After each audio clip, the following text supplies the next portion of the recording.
Cargo મોટર્સથી RTO નજીક આવેલી 32 ભવન road સુધીનો આશ્રમ રોડનો 500 મીટરનો પટ્ટો બંધ કરી દેવો જોઈએ. અમદાવાદ મ્યુનિસિપલ કોર્પોરેશન એટલે કે એએમસી આ સવાલ અમદાવાદીઓને પૂછી રહી છે.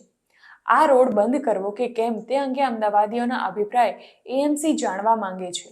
અગાઉ કોર્પોરેશને નિર્ણય કર્યો હતો કે આ રોડ 15 ડિસેમ્બર સુધીમાં બંધ કરી દેવાશે અને તેના બદલે વૈકલ્પિક રસ્તો ચાલુ કરશે. જોકે વૈકલ્પિક રોડનું કામ પૂર્ણ ન થયું અને બાદમાં 10 થી 12 જાન્યુઆરી સુધી વાઇબ્રન્ટ ગુજરાત ગ્લોબલ સમિટનું આયોજન થયું હોવાથી આ 500 મીટરનો રોડ ચાલુ રાખવામાં આવ્યો છે. વાડજ રામદેવ પીર ટેકરાના ઝૂંપડપટ્ટી વિસ્તારમાં રીડેવલપમેન્ટ પ્રોજેક્ટ તેમજ ગાંધી આશ્રમના રીડેવલપમેન્ટ પ્રોજેક્ટના કારણે 500 મીટરનો આ રોડ બંધ કરવાનો નિર્ણય લેવાયો હતો.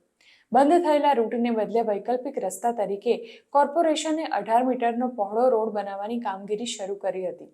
આ રોડ કાર્ગો મોટરથી શરૂ કરીને 24 મીટર પહોળા પ્રબોધ રાવલ બ્રિજ સુધી જોડાશે અને આગળ 132 ફૂટના રિંગ રોડ સુધી કનેક્ટ કરવામાં આવશે.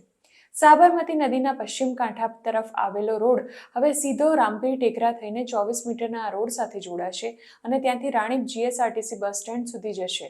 અગાઉ અમદાવાદ મ્યુનિસિપલ કોર્પોરેશને 500 મીટરનો આ પટ્ટો પોલીસ જાહેરનામા દ્વારા બંધ કરવાનો નિર્ણય કર્યો હતો.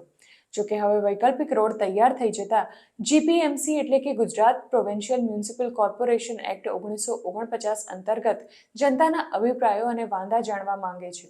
જેથી આ રસ્તો બંધ કરવા અંગે કે વૈકલ્પિક રોડ શરૂ કરવા અંગે ભવિષ્યમાં સંભવિત રીતે નાગરિકો કોઈ કેસ ના કરે અને કાનૂની લડત ન લડવી પડે. નાગરિકો પોતાના સૂચનો અને વાંધા વચકા 17 ફેબ્રુઆરી સુધી અમદાવાદ કોર્પોરેશનને મોકલી શકે છે. 2016માં એએમસીએ વાડજના ઝૂંપડપટ્ટી વિસ્તારને રીડેવલપ કરવાની મંજૂરી આપી હતી. 75 એકરના સ્લમ એરિયાને 6 સેક્ટરમાં વિભાજિત કરીને આશરે 8000 મકાનો બાંધવામાં આવશે. આ જ પ્રકારે આશ્રમની રીડેવલપમેન્ટ પ્રોજેક્ટ 55 એકર જમીન પર હાથ ધરાશે અને આશરે 1200 કરોડ રૂપિયાના ખર્ચે તે પૂર્ણ થશે. 8 જુલાઈએ એએમસીની સ્ટેન્ડિંગ કમિટીએ ગાંધી આશ્રમ રીડેવલપમેન્ટ પ્રોજેક્ટના ડિપોઝિટરી વર્ક માટે કન્સલ્ટન્ટની નિમણૂક કરવાની મંજૂરી આપી હતી.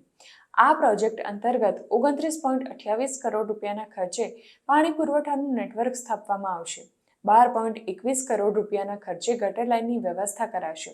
28.62 કરોડ રૂપિયાના ખર્ચે સ્ટ્રોમ વોટર નેટવર્ક બનાવવામાં આવશે અને 51.43 કરોડ રૂપિયાના ખર્ચે ચંદ્રભાગા નેચરલ ડ્રેન વર્ક હાથ ધરાશે.